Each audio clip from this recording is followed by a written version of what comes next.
Hello, and welcome to Through the Veil. I'm Melissa Camruden, and today I am joined by registered midwife Mandy Verghese. We talk about all the things in this episode, from accountability in licensure to fawning to authority, the savior complex in birth work, and everything, to burnout, true prenatal care, whatever that means. I don't know if we've arrived at a conclusion. I don't know if there is a conclusion. It's just all the questions. And then we get into herbs toward the end. This was a great conversation. I love all of these topics, as you probably know by now. Enjoy this conversation. Hi, Mandy. Hi. Hi. Oh, we've had this conversation a long time coming too, hey? Yeah. Yeah. It truly started maybe when we first met. I think years ago. And this is all just the culmination of it. It's like actually almost 4 years ago, I guess, because Isaiah will be 3 in August. Yeah, and you were on my midwifery team when I was pregnant with Isaiah in the weird times of like phone conversations. And I think there were less midwifery visits at that time because it was 2020 and 2021. Yeah, and I think you were the only prenatal home visit I did that whole year. Yeah, I still remember. Yeah, that was a good one. I remember that visit. I think I've talked about that visit on the podcast, possibly without naming Oh, really? It. Oh, that's funny. I think so, because that was or maybe I talk about it with a lot of people, and I'm like, did we record that, or was that just a conversation? Well, it's official now. It's official now. We're gonna say it. Yeah, that was that visit where I called, and well, after I had all that weird bleeding and an early pregnancy that turned out to be nothing. Just who knows, whatever, just part of it. Yeah. And I had a moment there where I was like, I just can't feel him moving and I don't know what to do. And I don't want to be that person. I worked for midwives. Like, I don't want to be that person who calls the midwife who was at a birth all night. But I was like, I really like wrestled with myself for like half a day. I was like, no, I'm just going to call. Yeah. And then you came over to my house and of course there was this strong heartbeat right there.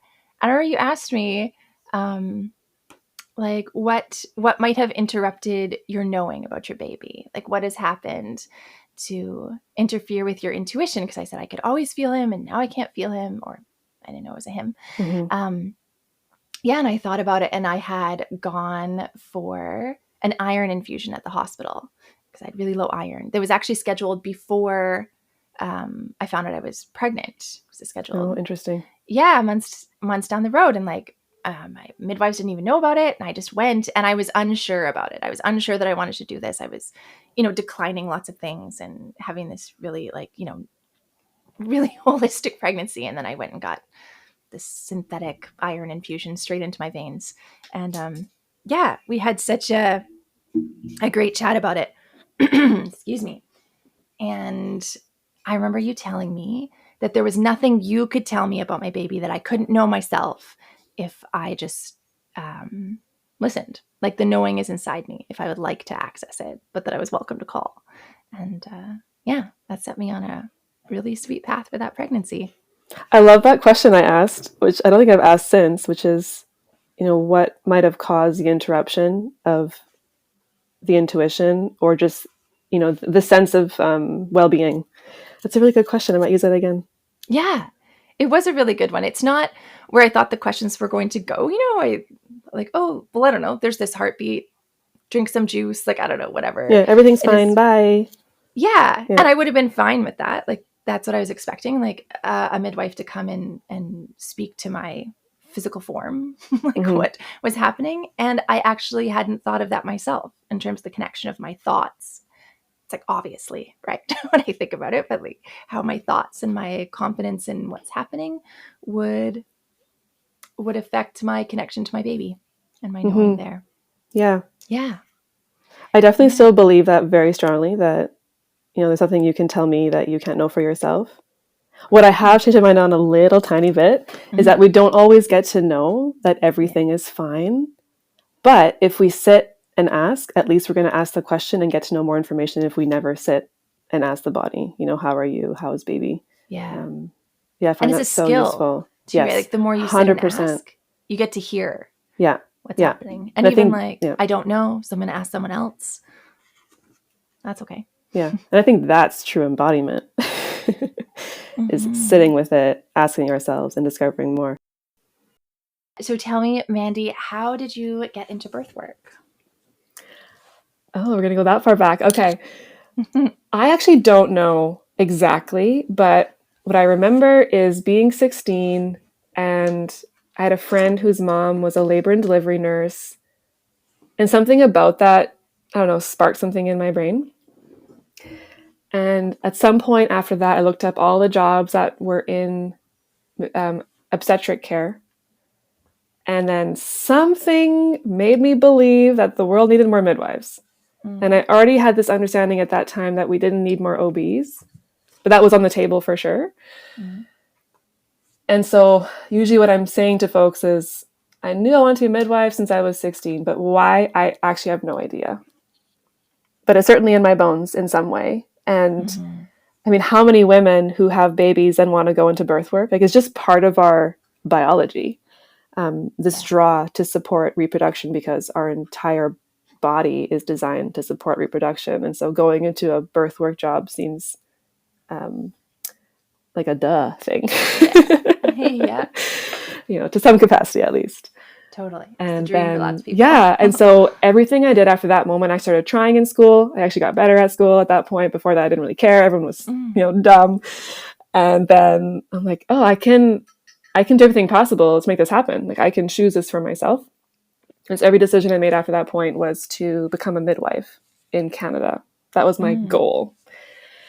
And I couldn't get into school right away because UBC was just a very challenging program to get into if you didn't have experience or a degree beforehand, and I was 18.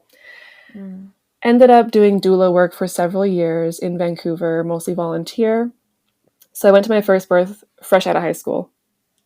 And I mostly served women who were over 30, usually single moms, lots of social things going on. And I just cannot comprehend how I did that.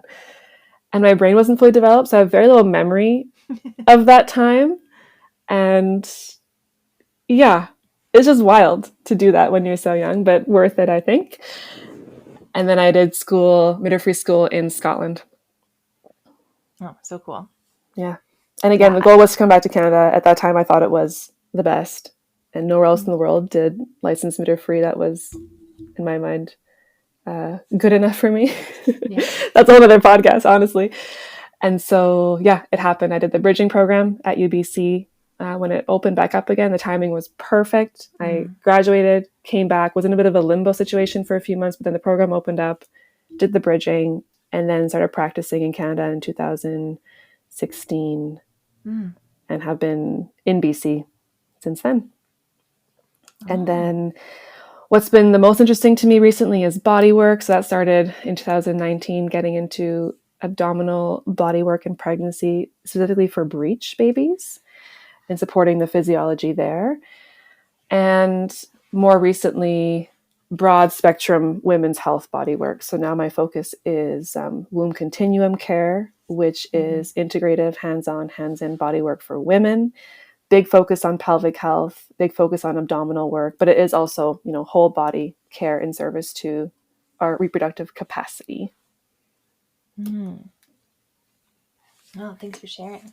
But how amazing, we're going to have a community much more today, but there are times too where we can use our community to gain more information about ourselves. And that's why I'm so obsessed with body work and receiving touch. And I think, oh my gosh, we're going to go into so many topics here, but yeah, I love it. The benefit of body work that is done respectfully is being able to gain information about ourselves through someone else. Yes. And I think that piece is something that we can reclaim in midwifery as well, and birth work. It's like the hands-on touch and gaining information that way in service to our clients' well-being and their knowing of their own bodies. It's hard to acquire in pregnancy sometimes. Like you'll go for a prenatal massage. It in no way involves your it's belly. Sort of like your belly's cut off from the rest of you. Yeah. Oh my gosh, you also came to Womb Space. I did, yeah. Tell us about Womb Space. Okay, so Womb Space is The art of belly massage for birth workers, and then I also added a special one for licensed body workers.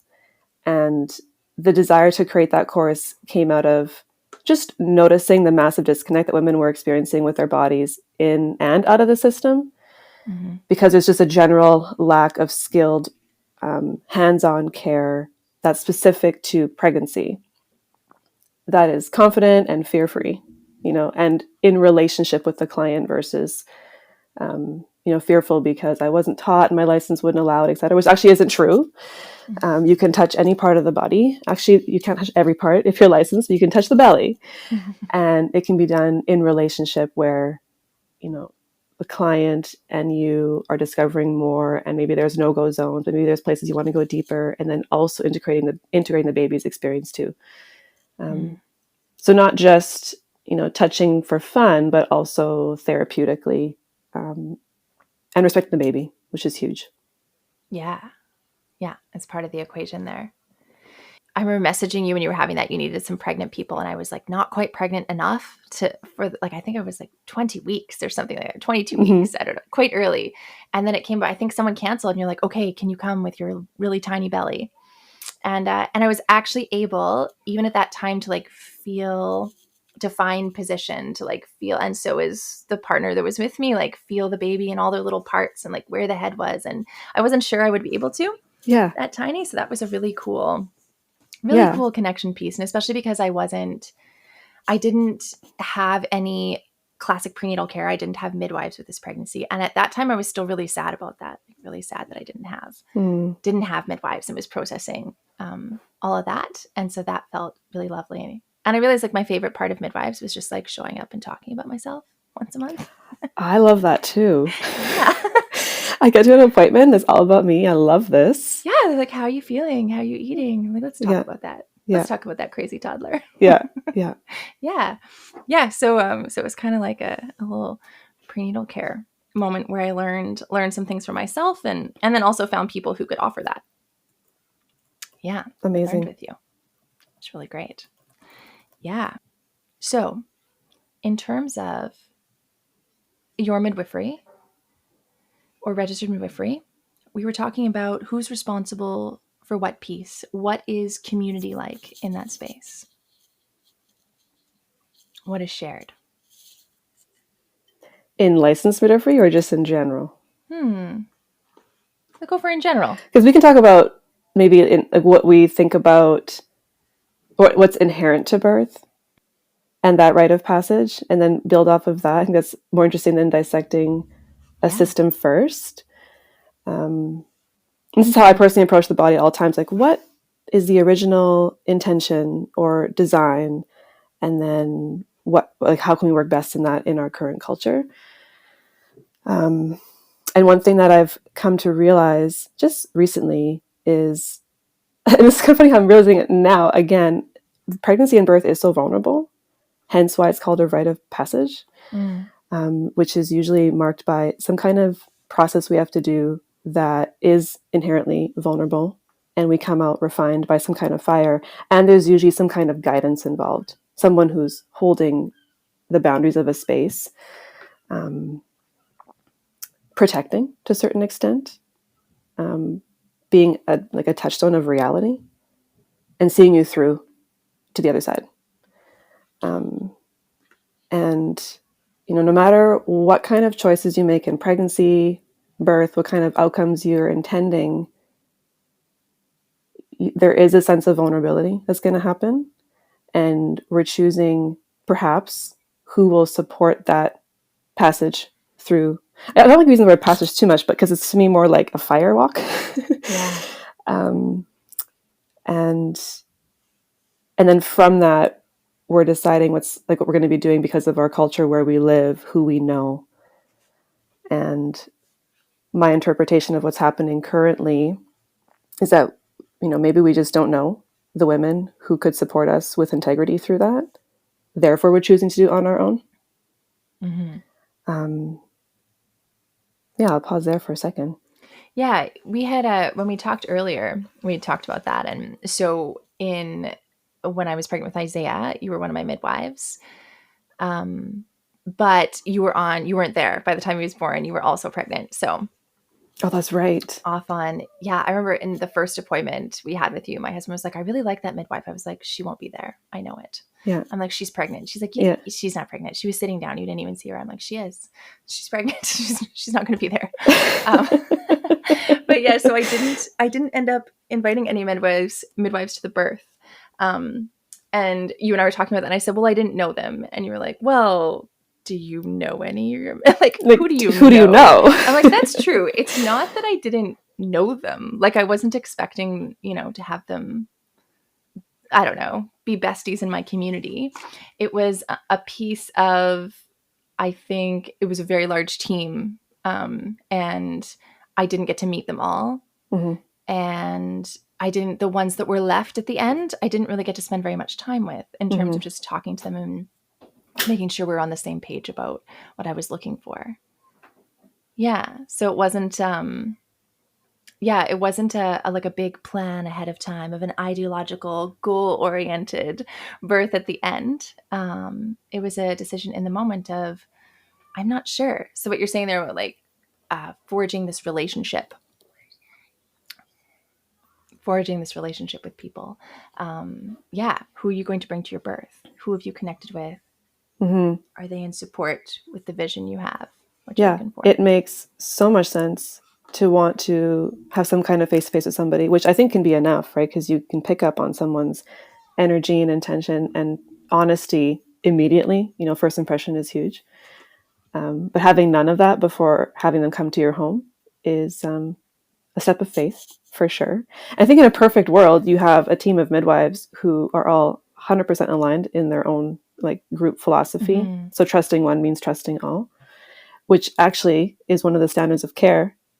Mm-hmm. Fun fact, Interesting. that a group of midwives have a shared philosophy of care. And it's ideally written out, but at least established in some way. Because that's the reality of it. Sometimes you just don't get to meet everybody in the team because of mat leaves and sickness and how the clinic schedule Mm-hmm. is. But I totally get it where you came from, 100%. Yep. And I Yeah. think it would depend on the birth too, right? Like if that would have been my first birth, I don't think I would have thought about that very much. The support of any midwife would have been welcome, Yes, and 100%. so then I would have called. And just at this birth, I felt, I don't know, just different. Like I'd done it once. I had been to lots of births, and I also had the comfort of knowing I could call. I could call at any moment. Like as For I'm in sure. labor, For sure. it's like at no point was I like, I'm never calling. Right? It was like, well, I'll call as soon as I need them, and it just didn't come. Yeah. It didn't And happen. you were in a relationship with a midwifery group that you have, yeah, first of all, super easy access. Mm-hmm. They're on call 24/7. You're in a city with easy access to like high level of care if you wanted it and transfer to hospital. So, of Mm-hmm. course, you can just birth your baby and feel good about that. There Obviously, is not everyone that. needs that. I'm just saying, like, in that Yes, scenario, it gave you all the levels of security that you might have needed it's true. to There's just do it on a your own. there's a huge piece of privilege to being able to free birth, Yeah. right? That like I'm in a supportive partnership. I have very stable housing. I have stable income. I know we're emotionally okay. Like there's a start. Now I can think of something else. I have access. I know my cycles. I get midwives early because you'd have to know right away in order to get midwives. So there, I'm privileged there. I get a midwife right away. I get a midwifery team. I live very close to a hospital. And none of these things, like I don't want to go to the hospital, but I Mm-hmm. do know, right? Even if I don't think, but I do know that's an option for me. If Mm-hmm. whatever, the 1% chance that something goes where I would want a hospital, I do know that it's there. Yeah, that's an interesting piece of rhetoric that comes out of the free birth community is like babies just come out. And in a way, I suppose that's true. Most of them come out given some time, Mm-hmm. wherever we are. But that was definitely all of those things, pieces that allowed me to have the birth that I wanted and the birth that I had is all of those pieces of support, even though I didn't call them in. They were Mm-hmm. there. And probably a sense of safety, which is, I think, relative to you. It's Mm-hmm. not defined. But that sense of safety to birth your baby was maybe there in the Mm-hmm. background without it being a conscious thought until after the fact. It's true. And that was a piece to process in like my next birth where I had no midwives, was knowing I couldn't, there's no one to call. Yeah. There's no one to call. I'm going to have to figure it out myself. I sidetracked us from our responsibility. Yeah, you were talking about like what the college asks for from midwives. You sort of mentioned that that's one of the standards. Did you say community standards or something that all the Yeah, one of the standards is that the midwifery group that you're a part of has a shared philosophy of care that ideally is written down, like documented, that you can kind of go back to as a touchstone, which is huge because that allows you maybe as a client to feel more confident in seeing one more than the other, having really any of the four or whoever's in the group attend your birth. I mean, these are just things that, licensure is doing to create what they think is best possible care. I would say, again, in the perfect world, you would have one midwife or maybe two, because one solo midwife also has its cons for the client when she can have her resources depleted. But yeah, that's definitely one thing that's made my life so much better is working in teams that have my back, no matter what, and who are all interested in supporting clients as like the number one thing. And it's actually super interesting. Our BC standards are very different than other places around the world, especially the States, which we often compare to. There isn't going to be a situation where it's suddenly illegal for us to attend or support. Unlike places like in California, for example, where if you are 42 weeks or you have high blood pressure, it's now illegal for that midwife to care for you without a physician.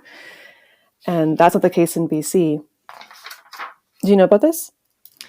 I don't actually know because sometimes people will say, and then my midwife couldn't come. I mean, I think the perception is they're not allowed anymore. Right. Yeah, and that's where it gets a little bit gray. And for anyone who is working with licensed midwives and wants to look up standards of care, you can. It's super easy to access through BCCNM. But one thing that I keep coming back to over and over is that as midwives, we're fundamentally accountable to our client, and that's stated in the licensure as well. And then it also says in the sentence right next to it, you are also accountable to your peers, your regulatory body. I think they use the word health agencies and the public for provision of safe care. It's a lot. I'm like, whoa, that's like 10 things. How do you take care of all those people? Yeah. And okay, so that's the thing. We are maybe exchanging accountability with, keeping happy and doing what they want, which is why the first sentence is you're fundamentally accountable to your client. And for me personally, for years, I was trying to make everybody happy and it didn't work because you can't. Because as soon as you have a client who's not doing what the other entity wants, or either way, like even if it's like the regulatory body not doing what the client, back and forth, someone's not going to be happy. And accountability truly to me is just priorities and intentions and honesty. That's so huge. And there is a way to be honest with clients and everyone you're accountable to support your client. And I think so many health practitioners in all kinds of licensures struggle to do all those things at the same time. Yeah, and it's a good touchstone for all midwives to remember and to, I mean, for me personally, it was a big soul searching thing to figure out how to do that because, we all have grown up in a medical system complex where we go into a doctor's office and we can lose a bit of ourselves thinking that they're the authority in the room. And that takes a lot of unlearning over time. And so it can be really hard to be 100% honest with those entities that you put into authority figures or that you're fawning to, and that's a learning thing, I think, for all of us, regardless if you're a client or a health practitioner. And there's actually another, I'm going to actually find it right now. There's a sentence that I love in the standards. It says, our practice should not compromise care for reasons of personal or institutional expedience. Do you know what this word means? Because I actually didn't. I had to look it up. So essentially, how we practice as midwives shouldn't be compromised because of our personal beliefs or for the advantage of the institution, which I think a lot of us do through fawning and appeasing. Like that's how we can, serve the institution and not our client. Yep, that's hard. The fawning piece I really relate to, like fawning to an authority figure Mm-hmm. and just like wanting to please them or do what they ask you to do or even suggest, Right. right? Even when I don't And really want to. and why are we fawning? It's always for self-preservation and protection, right? It's a Mm-hmm. natural nervous system response, which is super useful Mm-hmm. when we're feeling threatened, which I think we all have to take responsibility for, whether Mm-hmm. we're pregnant, healthcare worker, like any situation. And it's okay to just notice that over many interactions or weeks, months. For me, it was years of fawning where I'm like, oh, I'm doing this. Why am I feeling Mm-hmm. threatened here? How can I protect myself? But then also, how can I maybe unlearn those Yeah. pieces and not care so much about my reputation Yeah. and more just about honest work Mm-hmm. and honest conversations? And that's the hardest for me is, I'm always wanting to avoid conflict. And so my default is to fawn. And I mean, this is relevant again for everyone, especially when you're pregnant too. I love birth plans, love birth preferences, but what I'm really interested in is, you know, in the past when you've been vulnerable, what's your reaction to an authority figure? And how Mm. often are you saying yes when you mean no, and vice versa? This is relevant for all of us Yeah. because that will show up in your birth if there's a moment of not even conflict, but even of decision making. Mm-hmm. And then who are you perhaps trusting to help shoulder that responsibility of decision making? Yeah, I can see in birth stories that I've heard, that's where disappointment happens sometimes. Mm-hmm. And sometimes people can internalize that disappointment and see that they should have said no. Sometimes it gets externalized, right? That like I shouldn't have been asked. That shouldn't have been said to me. That shouldn't, Hmm. because birth is so primal and so vulnerable that it almost it does feel like a state where if fawning is your thing, that's what you're going to do Mm-hmm. because you're just at like the bottom of yourself. Like there's no walls, there's no protection, there's Yeah. no um yeah, like thinking in that way happening. So if that whatever you're right, like whatever your way of dealing with authority figures is when you feel vulnerable or threatened, that's what's going to come out. Mm-hmm. Yeah. And how lovely when you're in those vulnerable states and you can have women there who you trust Mm-hmm. and who know always have your best interests in their mind and their hearts, Mm-hmm. so that it feels so we don't have to go into. I mean, I'm just theorizing here, Mm-hmm. but if that's happening, we don't have to go into a fawning state, even though we could be defaulting to the support of someone in the room. Yeah. Yeah, that's I think in reflection, in choosing the types of births I did for the last two of them, I really wanted to avoid that. Mm-hmm. Like And completely. yeah, and Yeah. felt that I was giving away too much power to someone I perceived to be an authority figure, like a midwife or it could have been a doctor. And that I just want them to like me. And so Mm-hmm. I wouldn't be able to say no, even if it was an option being offered. I Mm-hmm. would know what she wanted or what I perceived this person would want me to do. And I would do that and then be upset about it later. And yeah. And that was part of my decision making in terms of who I was going to bring to my births. How much do I need this person to like me? Can I really just be primal and myself, just like I would with my husband, and just say what I need to say? Yeah. And then those are the people that I'm sure I can do that. Those are the people that I bring. Because there is something really lovely about being supported in birth and not being alone. Yeah.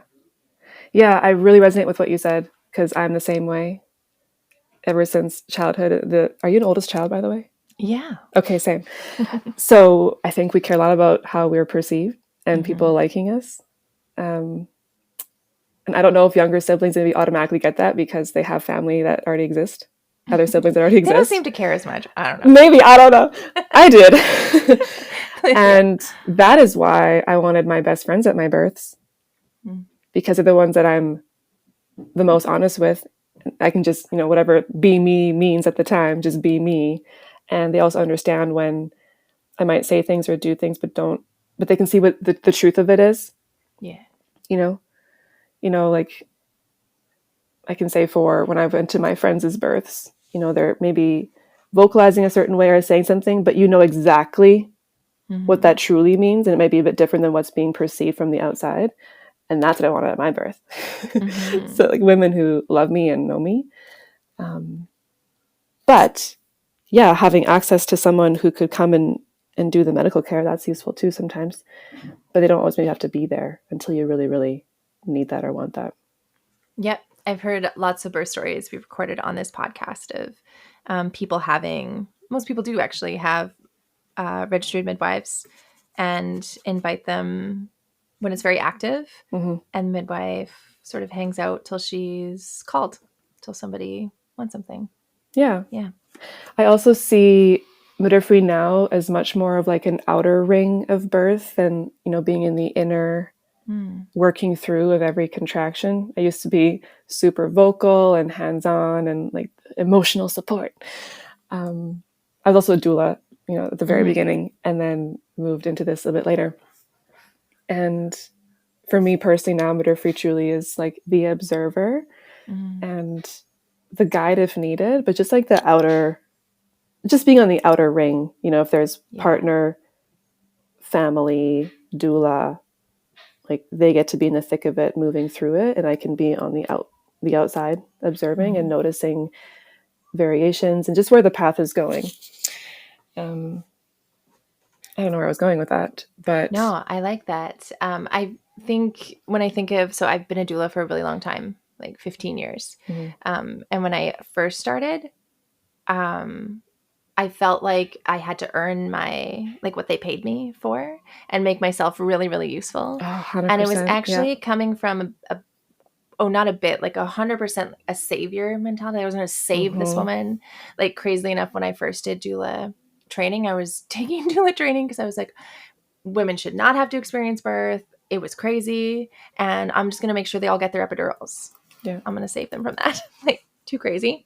And then learned more after that. But I was still coming in actually from a imposter syndrome insecurity piece of feeling like I didn't have a lot to offer. And so I'd have to really overcompensate by being like really hands-on, really in there, bringing the bag of all the tricks, doing all the things. And sometimes that was well received, but in the way that the woman would be like, thank you, I couldn't have done it without you. And so then I took it from her. I took it from her because she didn't need me. Not like Hmm. that. Hmm. She did it. Or it wasn't super well received and I wasn't called back, like one or the other. And it's taken quite some time to realize, like, I don't even actually show up with a bag anymore of cool massage tools, like Yeah. whatever. Like I don't, This is such yeah, a I good don't. point. Yeah. I also used to bring all the things and now I bring almost nothing. I Snacks might for bring, like, if myself. I remember, I'll bring a rebozo. That's about it. Yeah. And there's births where I wasn't, a primary midwife. I was more like supporting a friend. I came with, a broken tripod, and that was literally it. I couldn't even use it. Um, there was one birth I attended as a very new doula where she didn't want anyone to say anything or touch her. Mm. It was literally silent the whole time. And I remember it was a hospital birth, and me and the OB literally were just chatting in the hallway once in a while. And then I would go in and mostly be in the room. At the end of the birth, she was so grateful. And that switched chemicals in my Mm-hmm. brain about what birth support could truly be. Um, again, thinking about the firewalk, the rite of passage, just having bodies there who are Mm-hmm. rooted in reality, that is so useful. And from that moment, my birth work definitely changed much more. It took many more years to get out of the saver complex, but just Mm-hmm. like, what does the work of birth actually mean? Um, it doesn't actually have to be physical, like Yeah. physical hands-on. Yeah. Because I think, It's truly, I think, energetic.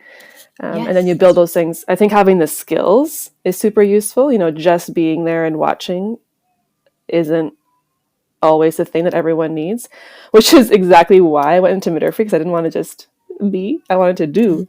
Mm-hmm. And yeah, the skill building has been super fun in birth work.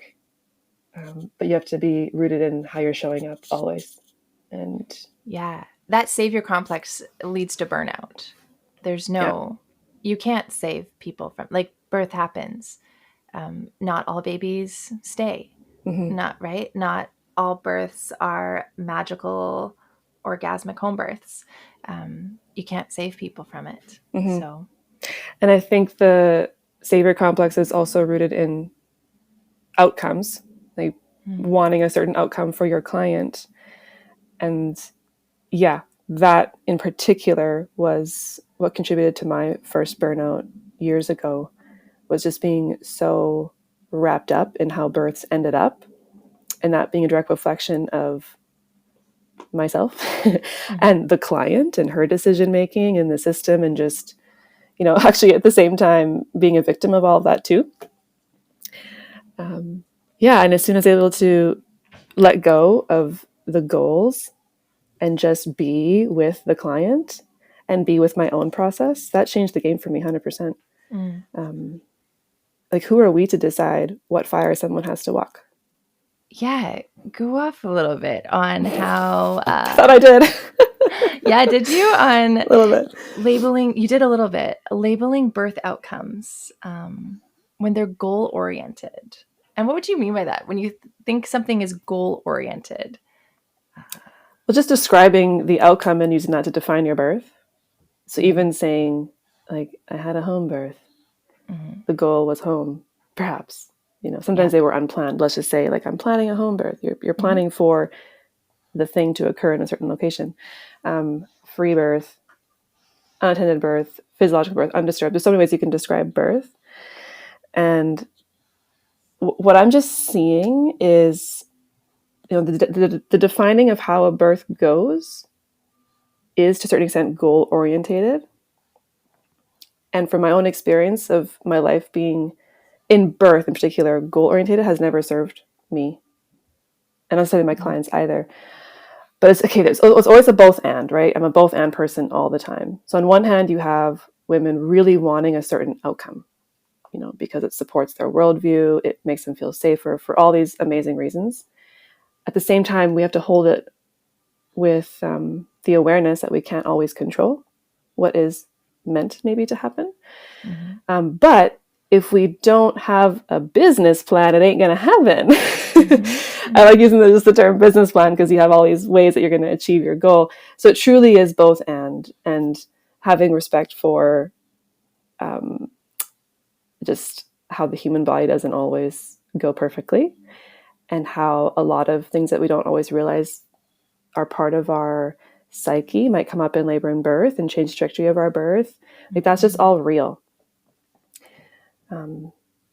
And if we are so caught up in an outcome, I just see that as being not always useful to the process of what needs to Mm-hmm. happen for you to birth your baby.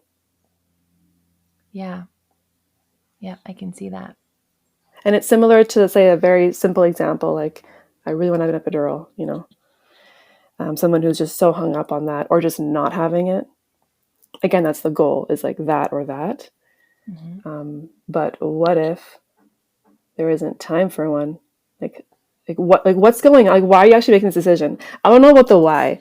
Are Mm-hmm. you fearful of something? So we can support that as much as possible. And then if you're wanting to avoid it, like, here's some fun facts about why this might be an option for you, regardless of pain. Yeah, and then more and more, I'm just interested in that process. Like, why are you saying what you're saying? Who really are you? And how can we support that for your process Mm-hmm. versus just, for the outcome? Yeah. I see what you're saying. So it's like you have this plan of maybe what your ideal birth is going to look like. And you're for sure doing things to influence that. because that works 100%. Yeah, those decisions come all the way along. 100%. Right? 100%. Like, yeah. All And the things you're taking. yeah. And yeah, I'm But just also thinking being about, along for the ride. For sure. And then how might we respond when there is a moment of decision making needed? So themes like we talked about before, how do we respond to authority figures? Where have we experienced some kind of maybe traumatic event with the medical system in the past? What was that all about? And how can we support that if that is a thing that happens in your birth? Where are we most vulnerable in our life? And how are we responding in our bodies to that? And I mean, I do birth work because I love it. It's so fun and it's my adrenaline rush. But I'm also interested in just helping people make things better for themselves, and where there can be more ease, being a part of it, because that's just so fulfilling. And that is, and when, yeah, again, like when that was about the outcome, that led to failure essentially because it didn't always work out. But when it was about just supporting in all the moments, whether it was decision making or something just being really hard, that was so much more fulfilling than being focused on the goal. It's part of the process too, because we talked a little bit about what do you do with the stories that don't turn into the magical orgasmic free birth? Who holds those stories? How do you process that kind of story? Mm-hmm. And maybe that's it. Like if you're along for the ride, you're consciously making decisions as you go. It doesn't, like we said, you can't save anybody from it. It doesn't always turn out the way you think it will or the way you wish it would. And there's medicine in that. There's birth medicine in that. 100%. Yeah. I had someone tell their story on the podcast a few weeks ago, and she said she realized that that's literally what she's saying, that her medicine was not in the high of the orgasmic, traveling through the cosmos birth. It was in the underworld. Like that was going to be her medicine for her birth, and that's the birth she had. It was the perfect birth for her that I think she said alchemized her into the mother she needed to be. Oh my gosh, yes. And becoming the mother you need to be maybe isn't just the pinnacle of birth. There can be pinnacles beyond that. Yeah, oh my goodness. So we put so much emphasis on the process of birth and how it goes and how we're treated, which I think is all so valuable. But birth might just be one more, bead in the thread of your necklace that just highlights things that might stir us to grow in maturity, be better partners, mothers, ways, or how we want to live in community.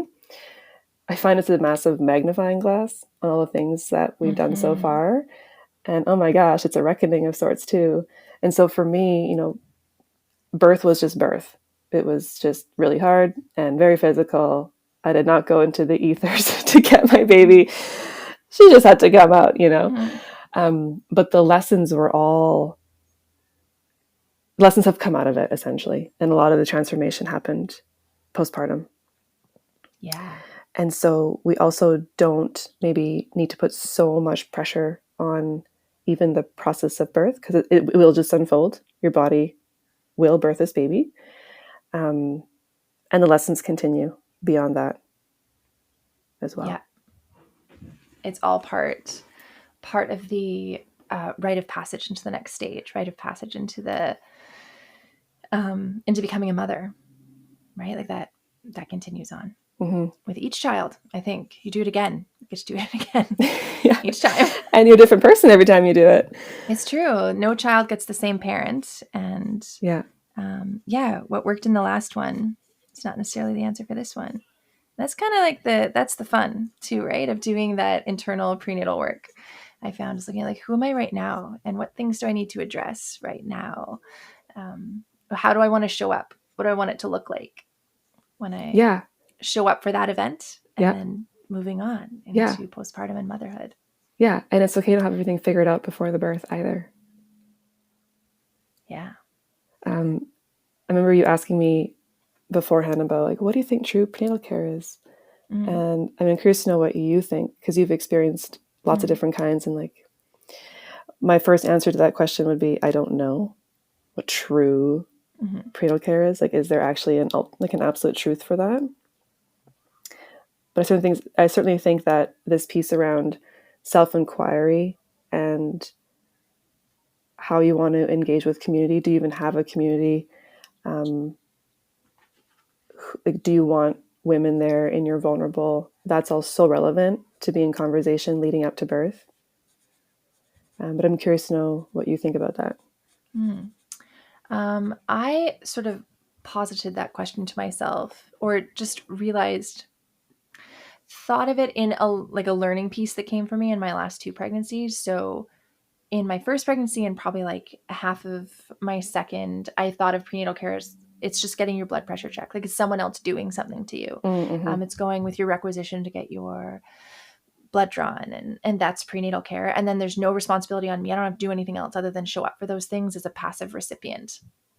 And I never thought of it as any internal work that had to be done for me, in terms of addressing those things like, how do I respond to conflict? How do I respond when I feel vulnerable? Didn't know any of that. And for me, it required no great revelation of my own from my own brilliance. It was forced out of me through just the circumstances of my births, where there was no one left to abdicate to. There was just this is how it happened. There was no one left. Or with Isaiah, when I did early on, when I had the bleeding early on, when I was like 7 or 8 weeks pregnant, and went to BC Women's to the lovely people there, and they told me I had this partial molar pregnancy and to go home for a very gory miscarriage, and then come back 3 weeks later if that doesn't happen. And I came back and they were like, I guess it's fine. I guess you just go back to your midwives. I guess it was nothing. Right. And realizing that was all the prenatal care I was seeking, is they were doing it for me. And there was knowing inside of me that I could tap into. And then our conversations contributed to that too. So when I was saying true prenatal care, it's not like I've arrived at the one answer. It's that, I was wrong. The prenatal care, it's fine, getting your blood pressure checked and whatever else that is. But the work that was to be done was my own, that had to be done, of getting to know myself and hearing the small voice inside me, the intuition that's inside me, or whatever you want to call that. People have different words or thoughts on how you get there and how you hear that voice and where it comes from. But that was the work to me. So when I talk to pregnant people now, or I'm like, what would you do? Like, how do you access that? That's like the work of pregnancy. Do you need to sit in nature? Do you need to journal? Do you play music? Do you go to women's circles? Do you go to church? Do you like to sing? Like, all these are places where people I love that. that. And for me, it's like, do you pee when you have to go pee? Like, are you actually just following your natural rhythms? Oh no. Because that's where it starts, right? Like, are you eating when you're hungry? Are you resting when you're tired? Are you dealing with that conflict that you've been sitting on for days and days? Like, just following your body's cues is so useful, because the body already has its cycles and has its boundaries and has its knowing. But are we actually listening to it? And so it can be really simple when you're thinking, like, how do I become more intuitive? Just start by following your body. It's telling you things. It's saying things. And of course, this can get really challenging when we have like long-term chronic issues. But you can absolutely start now, anytime. Yeah, I love that. I'm actually just like, I'm almost 40. I'll be 40 in a couple of years, and maybe next year. Oh my gosh. And I'm just learning that about my body. Like, I've actually spent most of my adulthood feeling really kind of prideful about being able to ignore my body's cues and just carry on. Wow. Like, I know. I know. Like, I only pee when I want to. For so long. Like, even I remember being postpartum with baby Garrett, and I was like 23, and going to the mall at 4 days postpartum, like bleeding a lot and feeling kind of terrible, being like, I will not be that person who, I don't know, whatever that is, succumbs to the bed. And I'm just going to get up. And I actually got a lot of societal kudos for that, right? Like, good for you. Look at you out, not laying around. I was like, yeah, look at me as I feel terrible. Obviously, that's awful. And I have only, honestly, in the last few years, come through and been like, our cycles offer us this opportunity to Mm-hmm. honor our body all the time. Like, you don't have to wait for birth. You don't have to have a baby. You don't have to any of these things. There's so, like, you don't even have to wait to be sick. You Right. I just, love that. You don't have to wait for pregnancy and birth to become intuitive.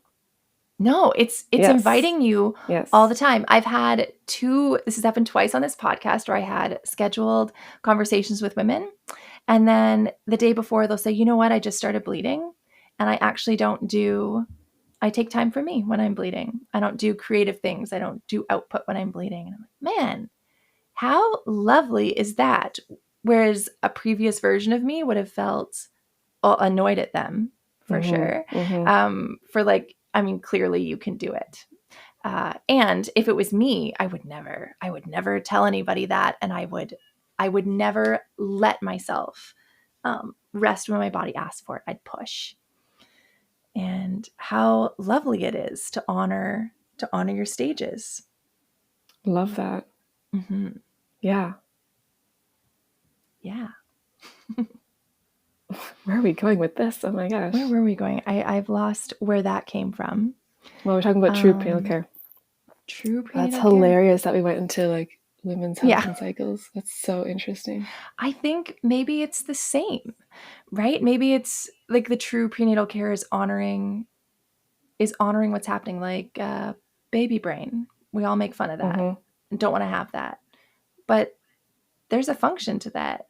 It's calling you 100%. down. Yeah, It's bringing you 100%. down to where your baby is, so that Yeah. you're like, you don't care about the schedule anymore. You Yeah. didn't forget. It doesn't Yeah. matter. And if you're choosing to receive prenatal care, then it is something you can choose to be responsible for as a practitioner, to remind your client of these cycles and where she might listen to her body more. Mm. I think I put this on Instagram recently, where like, what if we treated the first couple of months of pregnancy kind of like postpartum? Mm. And then how would your nausea be? Yeah. Not how would the nausea be, because it might not be different, but how would your management of the nausea, how would that be different if we Yes. set ourselves up and prepared for like an early postpartum period before we got pregnant? Again, this is like Yes. something you would pre-plan or intend for whenever you did conceive. And one thing I I say to my saw. clients too, when they kind of, how are you feeling? They're 8 weeks. It's like, terrible, so tired, can't eat anything, no appetite, but I'm starving all the time, Yeah. And I'm like, first of all, can you afford to take time off work? Like right now, like, do you have access to EI? Can you actually, is this feasible for you to treat yourself like you're postpartum? And then if not, we work through that. But let's say they can. You're right. It's a big mental thing and a cultural thing to even be willing to accept that this is what you need, even though culture would poo-poo that to a certain extent. Mm-hmm.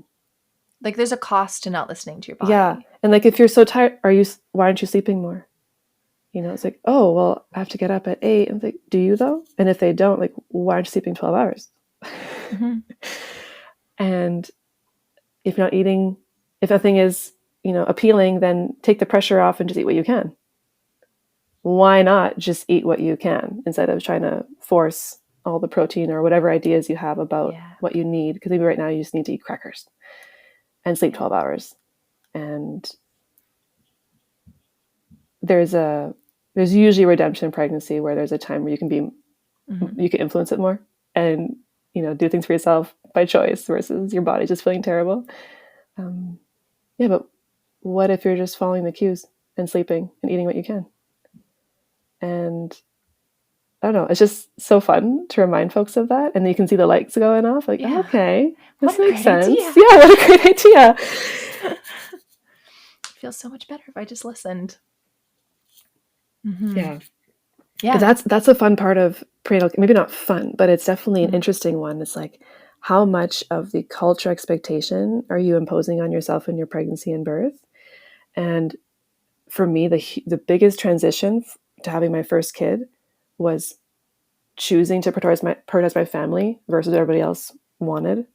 It's like the typical maiden to mother, serving the community versus serving your family, at least for a time. And that absolutely starts in pregnancy before you have the baby out. I mean, you can start whenever. You can start truly, you can start Yeah, whenever. like, But maybe more is required because now there's a baby in you. yeah, sometimes well, for me, I often require seriously adverse circumstances to be willing to learn something new. Like something to really come Correct. in and make it hard, where like Yes. that thing I was doing before does not work anymore. I can Yes. no longer do that dysfunctional thing that I was making function. Yeah. Um, but the invitation is there to, I feel that. I feel that a yeah. lot. Unless there is someone in my community who maybe has experienced that and you see it and there's wisdom that they're sharing about avoiding that. Um, that's also maybe true prenatal care if we want to define it, Yeah. is that wisdom sharing in community. Yeah. We don't have to experience the same adversity over and over and over again to create change. We can learn from each other and be like a community nervous system for each other. Yeah. That kind of comes into something you had said when we were talking before recording about community care Mm-hmm. and what sort of responsibility you as a midwife take on for somebody. So in the free birth community, there's this thought that anybody you invite into your birth, you abdicate power to. And that is true, I Mm-hmm. think. Mm-hmm. But it's seen as like an incredibly negative thing. Like Yep. they're stealing your autonomy, and then you won't have the powerful birth. You won't have the rite of passage because you gave it away, Mm-hmm. which can be, I mean, it's like the and but thing you had Yeah. talked about. Yeah. Yeah. But you had, we talked about that a little bit about as a midwife, where your role is in that. Mm-hmm. A lot of my thoughts on this have come out of my conversations with Adelaide, who I know has also been on your podcast, and we talk about this all the time. We're both midwives in very different circumstances, but like, what is midwifery care? What is prenatal care? How are we different than like anyone else you invite to your birth? And we kind of came to this conclusion of sorts that we are willing to shoulder responsibility and decision making during your pregnancy, birth, and postpartum because it is vulnerable. And there might be times where, if we're there and you're invited to ask for support, we're there and we are willing to come into that moment. And as a midwife, I'm willing to do that. I'm willing to be part of the decision making and the support and the guiding. And then how I actually do that is my responsibility, not my clients, you know. And to me, midwifery is that fine line between holding, like being in the space and just observing all the variations of how birth can go. And then that moment of maybe stepping in and supporting physiology and doing that with, as much integrity as you can and with as much knowing of your client that you've built to that moment and your own intuitive sense too. And to me, that's midwifery. And we can make mistakes in that. And how you move through that is also part of your responsibility too. And to me, that's community birth. If someone is choosing to have me at their birth, I am willing to step in to shoulder responsibility if it's called upon me for. Is that the right grammar? Sure, I like it. Yeah. Why not? Yeah, I like how you said it was a bit of a light bulb piece for me where you said you expect to take on some of the responsibility, that's part of shared community. Mm-hmm. Is when you're coming to a birth. It's not an accident. It's not an unfortunate part of having a midwife at your birth. It's part of your intention to share that with a woman, the responsibility for her care and her well-being while she's in labor, so she doesn't have to carry it all. Right. And Right. that, yeah. And that isn't just happening in birth. That's how I want to be for someone in pregnancy, postpartum, and beyond, like in women's health and body work. Especially motherhood. Right. Like I cannot handle the full responsibility of my children. Oh my gosh, I don't ever want a mother alone. That sucks. No. And isn't it interesting how, I mean, you can maybe dissect this a bit more, but in the free birth world, there's this emphasis on women's circles and community care, and then do it alone, and then back to community care. Yeah. What's that all about? Yeah. No judgment, obviously, but it's just so interesting. It's that goal-oriented piece again, right? Whereas some women truly do like to birth by themselves, and they should do it. Mm-hmm. It's fine. It's Mm-hmm. great. Um, but you might not. You probably most women like to have somebody there Or holding space for available, right? I them, think that's part or of it available. too, right? Yeah. Yep, an option, and then do that. Don't get hung up on you're not having the empowered birth because Yeah. you're abdicating too much power. It's there's a beautiful birth out there that's not going to look the same for everybody. 100%. Yeah. And then one more thought that comes to mind with midwifery is just skills. I just love having Yeah, skills. I love being useful. Love yeah, being useful when it's called upon, especially with hands-on support. Just like learning how to speak to someone who's spiraling, like that's a skill without yeah, taking over, right? Like that moment of, I can't do this anymore. I think I want to go to the hospital. Like, what do you say? yeah. Like someone whose body is fighting and in so much tension. You're like, how's baby going to come out? Like, what do we do, to support? I love that part. And Mm-hmm. I'm willing to always better myself in those areas and be available for that. And then, the moment of actually using it, I think just comes with a lot of practice, a lot of intuitive sense, history of seeing different patterns, and then just knowing your client. And also, they've invited you there because of you and your skills. And there's this, agreement usually that, I want you there, or you're going to be there. You have these skills. I know you have them, and I'll ask you for them if Mm-hmm. I need them. Yeah, yeah. I think from what I hear, and for myself included, a lot of women are like the worry is they're going to be like overrun with Mm-hmm. those options, like it's going to take over their natural physiology. And I that's maybe the beautiful dance and interplay of everybody taking responsibility for their own piece, in that as a midwife or a birth worker, you're doing your own internal work to not carry one birth into the next, and Mm-hmm. you're Mm-hmm. to make offerings without commands for women. And then as a person who's in labor, that you're doing as much of that work as you can ahead of time so that you can really speak your truth. You can say what you need to say. Mm-hmm. You can be authentic in there. And there's, uh, yeah, that's the beautiful dance of life It certainly is always. a dance. I would say it's an art too, because Mm-hmm. it's not always linear. Mm-hmm.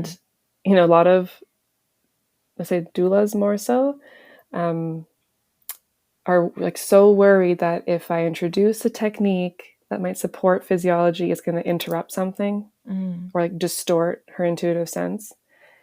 Um, but I just think logically about this. Let's say we have a pain in our body and you don't actually know what to do about it. You might ask someone like, how can I support this pain? They're like, try this technique. And then you do, you're like, oh, this feels really good.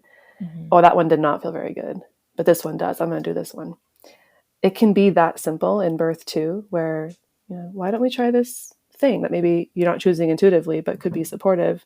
But I want you to really like feel how this feels. Tell me how this feels. Mm-hmm. Um, does this feel good to you? And if so, how long do you want to do it for?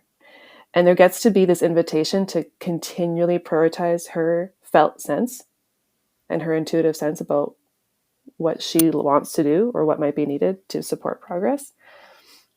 It doesn't have to be this authoritative thing where we're going to do this for X amount of time, and if it doesn't work, then baby's stuck. It's just not like that. It doesn't have to be like Mm-hmm. that. So black and white, because we're constantly asking our community to support us for the things that we need support for that don't come intuitively to us. Yeah. Um, Yeah. yeah, and that's a skill to build. It's like when to introduce that support and when to actually let it be.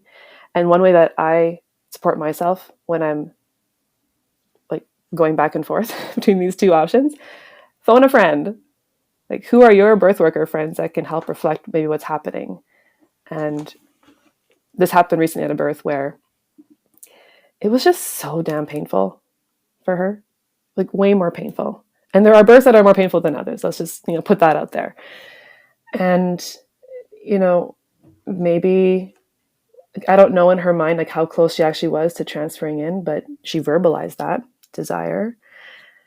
And I'm like, okay, do we do a whole bunch of things? Like, is this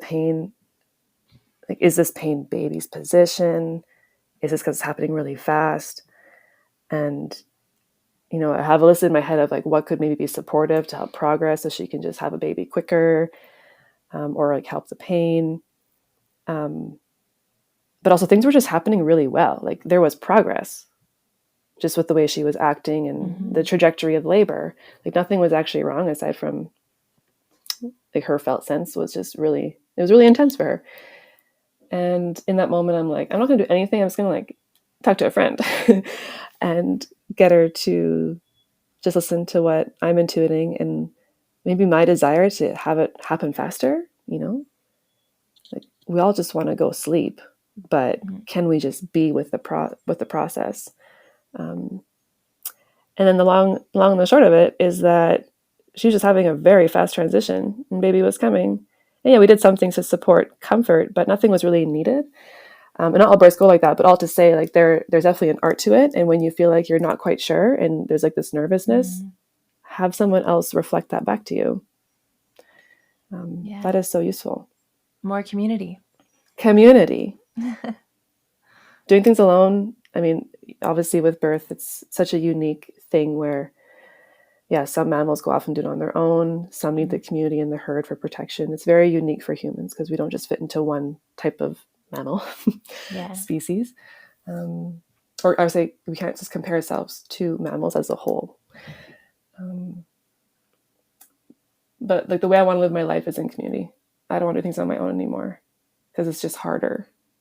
And yes, there's a self-responsibility piece, right? Always a both and. But developing supportive community to me feels so much more interesting and useful in my birth work and beyond, especially in birth work.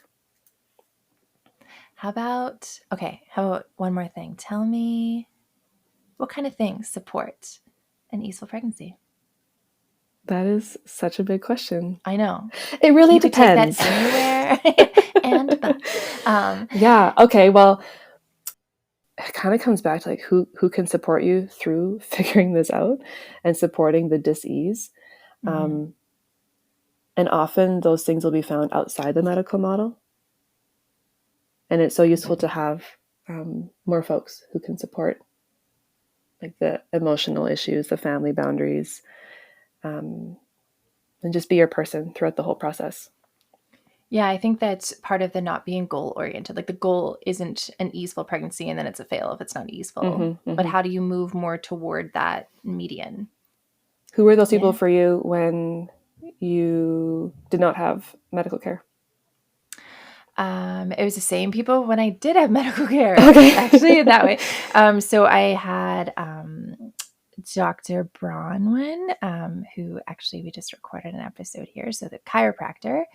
I found her so helpful, probably like the most helpful in pregnancy, but we keep having babies at the same time, literally the same time. Like I think our babies are, the first ones are like weeks apart. And then these last ones are like, well, yeah, they're all weeks apart. So like she goes on. This time I was like, I'm so excited to be pregnant for a whole pregnancy with this chiropractor who's amazing. And then I showed up there and yeah, she's pregnant too. That's funny. I know. Yeah. Well, it makes sense why you like each other so much. Yeah. Some sort of cosmic thing going on there. 100%, Calling in babies from the same times. But I really appreciate what you're saying about, I can see that more the more we talk about this goal-oriented piece being possibly like a source of disappointment and perceived failure. If you're like, I'm going to have this goal, easeful pregnancy. No. We're just like, we're looking for more things that call that in. Yeah. Yeah. It's kind of wild with Nova's pregnancy and birth. It was, I was in my head a lot about why I was deciding to do certain things. And the culmination of that process through the pregnancy, through figuring out like, what am I even doing in midwifery? Why am I burning out again? Why am I choosing things I am for my birth? Why am I trying to protect myself so much? Ended up leading to me moving and getting a new job. And so don't be surprised if, again, it's like our whole family unit's going to be changing. You're going to be changing, which means it probably won't just be about the pregnancy and birth and postpartum. There's going to be bigger things going on. It's a birth of a lot of things, and no one's the same after. Right? You're not the same mother. Your older child goes through a transition. Your partner goes through a transition. Everybody's birthing something. Okay, tell me, on actually a last note now, what are your favorite herbs right now? What a good question. Yeah. Okay, so first of all, this whole idea of like relationship with a plant, I get like prickles whenever, this is like my own nervous system talking, when there's this huge emphasis on the spirituality of using herbs. And like you have to, be in this like intuitive or spiritual relationship with a plant. And if you're not, then you're not working with plants with integrity, which I don't think any herbalists are actually actively saying or doing, but that can be the effect. So I'm not in relationship with any plants, but there's plants that I have used a lot and I just love them and they match what I need for my body. And for me right now, it's Tulsi. Have you heard of Tulsi before? Holy basil? Yeah. Plants are so interesting. They're first of all, it's a whole living being. And they're made of many chemical constituents. Unlike a medication, that's just one chemical and will have one really unique effect on the body, and usually in excess. Whereas a plant, it's a whole entity and can have a multifaceted effect on the body in its own unique way. And you can match the plant's energetics and the chemicals that are in it to what you need in your body to come back into balance. And there's some fun sayings out there, like there's a plant for every illness. And I would say there's also a plant for every person, at least for a time in their life. And for me, that's Tulsi. Yeah, I can go into that one a bit more. But yeah. Okay, but like, isn't that being in a relationship with a plant? Sure. Sure. I just don't want to ever hyper spiritualize something. Because it's always both and, right? There you go. And, there actually with Tulsi, way back in the day when I didn't know how to identify plants, there was some interesting things that happened where I'd walk by a plant and I would just know what it was without ever having looked at a picture or a textbook. I just had this like, no, I'm like, what is this? That's certainly spiritual, Where did it come from? Yeah. Or, smelling something and just knowing you need it, even though you don't know why. So there's this fun thing in our world where we are all creations designed for each other. It won't be a relationship like with another human or even an animal, but it certainly is accessible. And it's really fun to learn it and feel it in your body, how something actually supports energetics or physiology. Yeah. I have always heard it Tulsi. I like how you say it. I don't know. Because there aren't many people in my life who I'm talking to about herbs. I'm always reading these names. I read them and I say them, and turns out I'm saying them wrong. I don't know. I don't know either. I like it. I hear all these. I'm learning Tulsi? all the time. Can you say what you said again? Tulsi. I don't actually know either. I've also I said heard it, but actually I'm like, no, I've read it. I'm pretty sure only North Americans would say Tulsi because of the U, but it's not actually a North American plant. I've noticed a lot of our herbs, like even our like wild foraged herbs, are European. Here they come from. Yeah, so many are, and they're invasive. Yeah. But what are you loving about Tulsi? So I run cold and lethargic and maybe like more melancholy. And everything about Tulsi supports those particular things coming back into a balanced state. So whenever you're choosing an herb, it's really interesting to look at energetics, which is just a broad spectrum term used to describe temperature and tone and like the moistening or drying properties.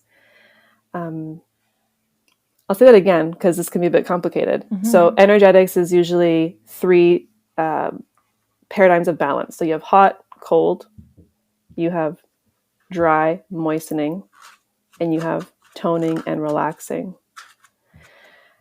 And every plant is going to be somewhere on that spectrum. There's definitely some that are neutral in some of these aspects, but most of the time they're going to be some kind of like net drying or net relaxing for your tissues and also your emotional state and your psyche, etc. And Tulsi is very warming. If you smell it or taste it, it's quite pungent. It's also a bit sweet, a little bit spicy. And so those kind of flavors will give you a clue like, oh, this is warming. It's definitely more drying and relaxing. It's actually partially adaptogenic, so supports building resilience to stress. But if you think about what heat does on Earth, like it rises. And so for me, like I'm always quite cold and I just need something to warm me up and bring me up. And also how like heat rises, how that might affect your emotions and like lifting your emotions. Literally drinking Tulsi makes me happy, makes me feel good. And it's happening on a chemical level. It's not just in your head. It's also not manipulating your body either. Like it's really encouraging a response that your body is capable of, but might just like push you into that a little bit more without pushing over the edge, unless you're taking an obscene amount of it, you know. If you're drinking a ton of, you know, drying tea, it's going to dry you out, Right. you know, beyond maybe what you need. Do you like it as, is it like a tea or an infusion, or do you tincture it, or how do you like to? You know, tea is actually good and it gets quite a bit out because it's the volatile oils that are super supportive, especially for that relaxing component. Volatile oils is what everyone else calls essential oils. It just means they evaporate very quickly. So you steep it with a lid on. And just for, you know, 5 minutes or so, I like to make everything super strong in my life. And so I'm usually doing a long infusion, but I'm always mixing other things as well. But yeah, as a simple tea, it's just lovely and really supportive and effective. You don't have to take it in tincture form, but it's also lovely as a tincture because you can take way less of it. You don't have to sit and drink a warm tea. But yeah, it's super supportive for stress and melancholy and nervous tension. Like if you're anxious, nervous, but you hold it as like a tight situation, like in your heart, in your gut, even in your brain, it can help disperse that.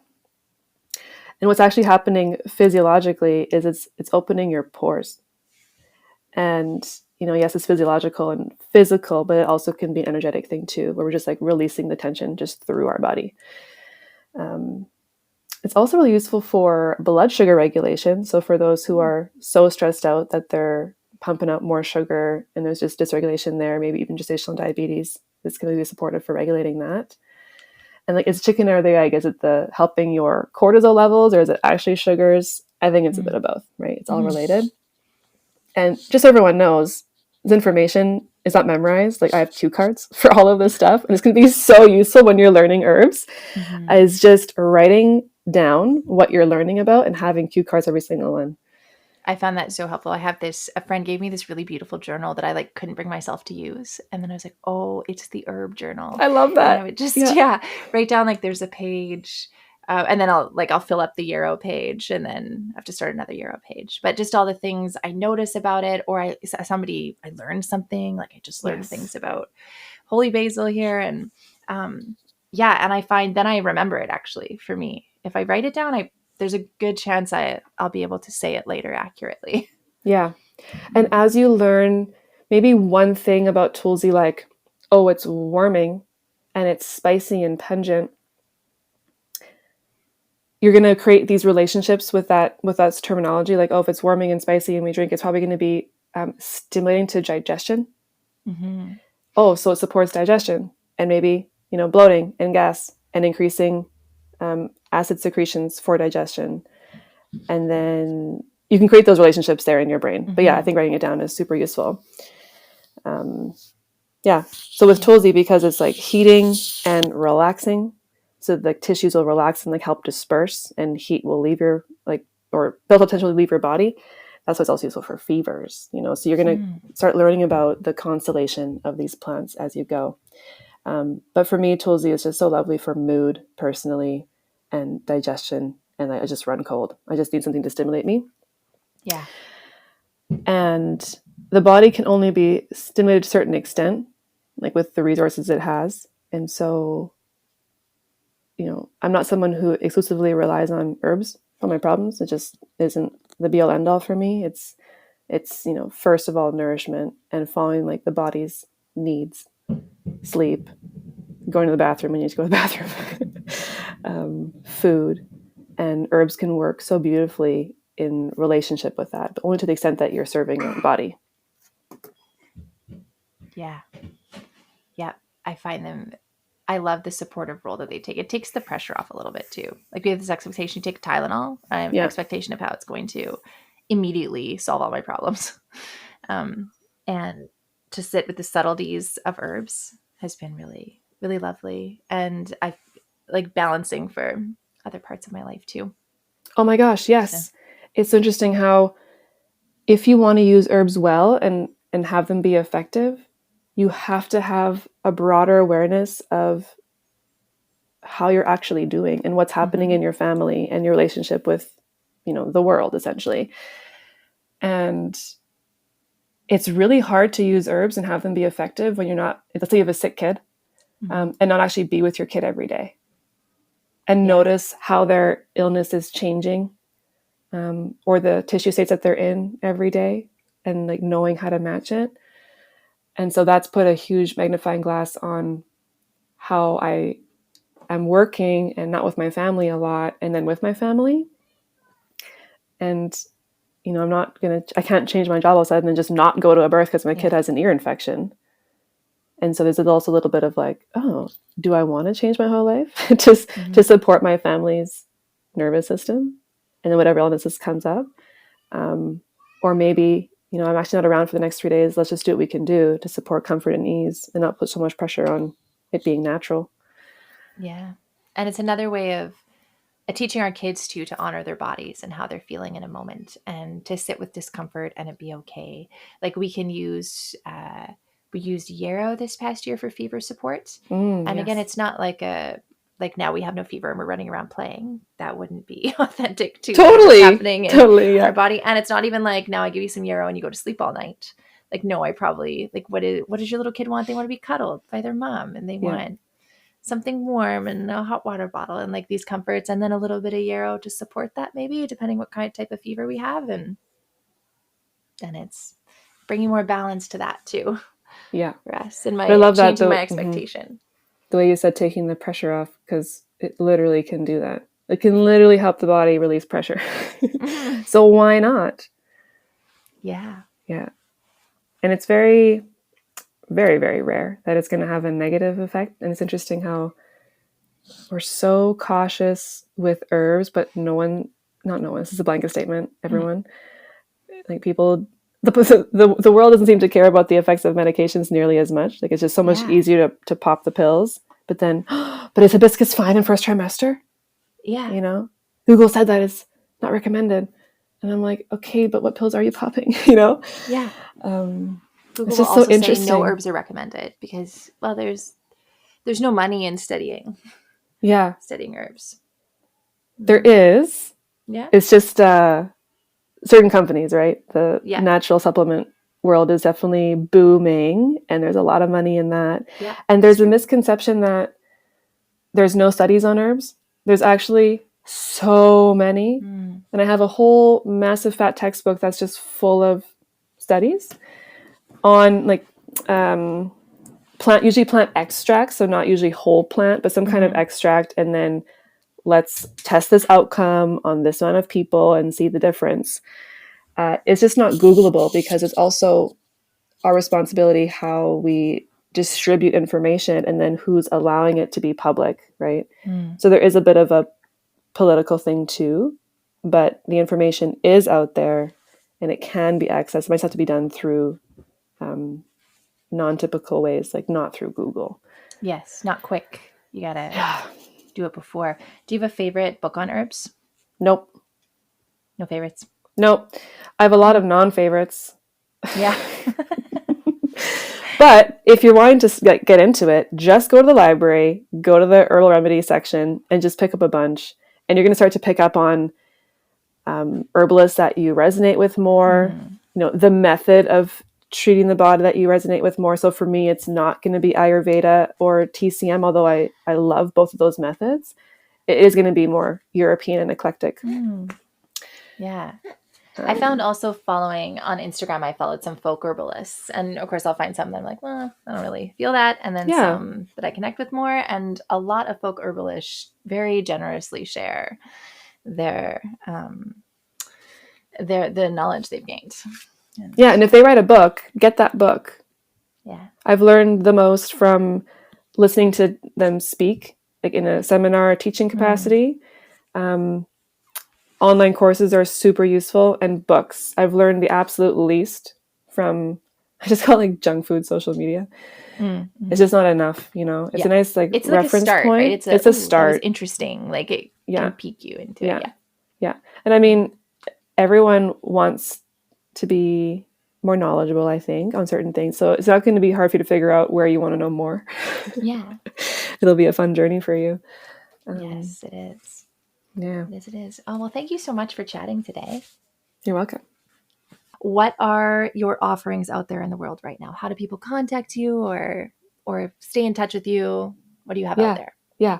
A lot of my work right now is focused on in-person, like long committed work together. So through in-person midwifery, I work in Pal River. You can absolutely move here if you want to have our birth team. I don't work solo. So there's that. I used to do a lot of virtual care, which I'm not doing anymore. So if you want to work with me in particular, it would be exclusively through womb continuum care, in-person body work here in Pal River. I very rarely go to Vancouver, but if you sign up for my newsletter through my website, you can know when I'm in town very occasionally, maybe running womb space again or offering body work. And the body work I offer, if you're coming from out of town, can be an intensive where you come for a weekend or several days, and we do up to however many hours, but usually around 6 hours of body work over that time. Committing to the body physically. I mean, the changes are amazing. That can happen so quickly, but it does take time and intention. And I'm just very interested in doing that through a longer process with women versus just one-offs. And you can reach me through my website, Instagram, email. Okay. I will put that into the show notes. Amazing. I feel like there was so many things we didn't get to. I know. It's true. We could always do a part 2 another time. Thanks for listening. You can head to Instagram and birth.throughtheveil to see birth pictures or just pictures from each episode. The show notes have links and more ways to connect, along with the link to submit your birth story. I would love to hear it. New episodes of Through the Veil come out every other Tuesday. You can follow, subscribe, share, rate, and review this podcast to be in support. Until next time.